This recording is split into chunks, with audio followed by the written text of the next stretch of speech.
Welcome to Make It Lethal. As you can see here, our testing dummy is fixed, hanging up from the ceiling like he ought to be. Still needs a name. You guys would care to comment something we could name him. This guy needs a name still too. Don't forget about him. Before I get started, I'd like to first tell you that today's episode of Make It Lethal is brought to you by the letter F. F stands for deadly. Let's get to it.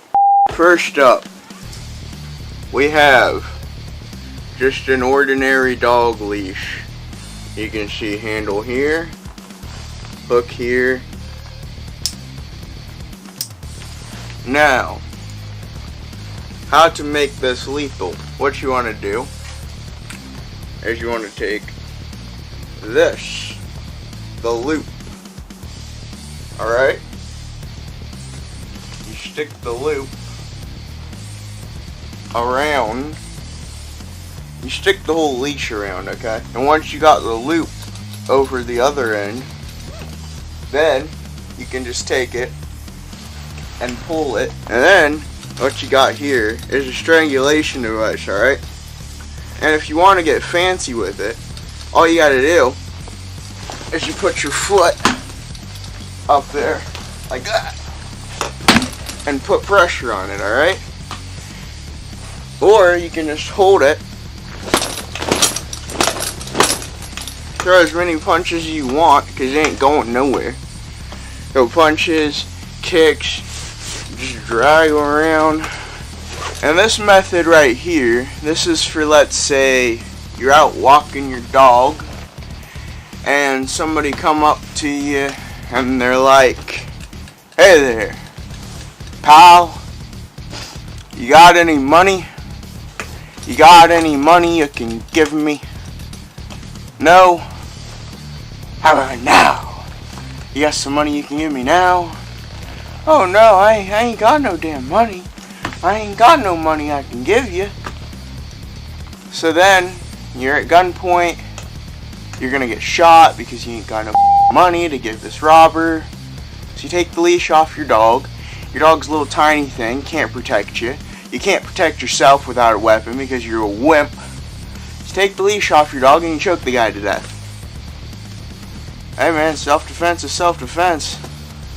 Next weapon we got here, the wrench. Now you guys can already see where this is going. You ain't a bunch of idiots. That's just maybe you're out working on a car or something, and somebody comes up and they want to steal it. Maybe they can't steal it to begin with because that's why you're working on it. It doesn't run.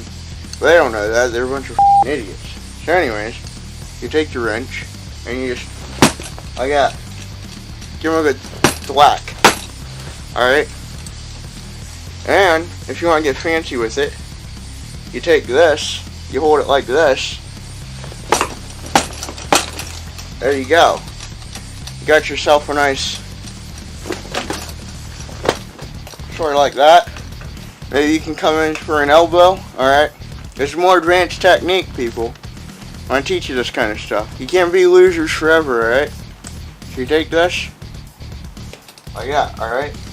It's like a punch. Alright? You throw it like a punch. But instead of just a punch, stopping on that metal, here's what you do. So you hit them with this, and you follow through after that, and hit them with the elbow. Double whammy. Then you can come back on them, and hit them again with the metal. That's like a knife tactic right there. If you got a knife and you do that, it's even more effective. It'll slash them all up. But we're not doing nothing generic like that on this channel. Next weapon we got here is just your average big metal pot. Do I sound like I'm in a tin can? That's good. That's means it's metal. This is what you want. You want a big metal pot, alright? Now what you want to do is you want to take your big metal pot and you want to grab it by both handles, preferably both handles. And what you do is you take your big metal pot and you place it, alright? You get in a good stance. Nice good charging stance, okay? Good stance where you're not going to break your arms when this thing hits something, okay? You want to be able to run into a wall like this and not hurt yourself. That's the goal. I mean, you're not going to run into a wall unless you're brain dead. But that's what you want to be able to do. That's how you know you got a good stance. Alright, so you take it, and what you do is you just, like that. Alright? Charge them. You come in on them, hit their whole face with the bottom of the pan, flatten them. And if you want to get fancy with it, you can curve it up and you just hit them with that edge right there. That's the sturdiest part. Alright, and then if you want to get even fancier, you take this, you dump it on their head, and you start pounding that. That's not very effective, but that'll give them a headache, if nothing else. This has been it for today's episode of Make It Lethal. But as always, I'd like to leave you with a little bit of advice. In a fight, having morals might get you hurt, but not having none, you might end up in prison.